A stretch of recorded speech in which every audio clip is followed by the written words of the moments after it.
تو محفل میلاد کا انکار کرتے ہو، بتاؤ اس محفل میں ہوتا کیا ہے؟ سب سے پہلے تلاوت ہوتی ہے، پھر اس کے بعد تقریر، پھر جی سلام، پھر آخر میں لنگر۔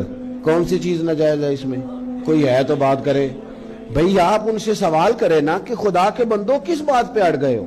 یہی سارے کام تم سیرت کا ٹائٹل لگا کے کرو تو بالکل ٹھیک ہے۔ تلاوت ہے، نعت ہے، بیان ہے حضور کی سیرت کا، فضائل کا، خصائل کا، شمائل کا، اس میں ناجائز کیا ہے؟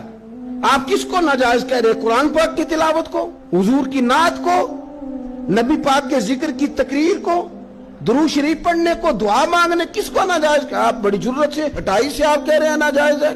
محفل کرانے والا ذوق پیدا کرے اور انکار کرنے والا توجہ کرے وہ کیا کر رہا ہے۔ میلاد شریف کی بزم کو پورے شوق سے کرے، اس میں کثرت عوام کی ضروری نہیں، بڑا خطیب ضروری نہیں، بڑا نعت خواں ضروری نہیں، اس میں تو دل کا جذبہ ضروری ہے۔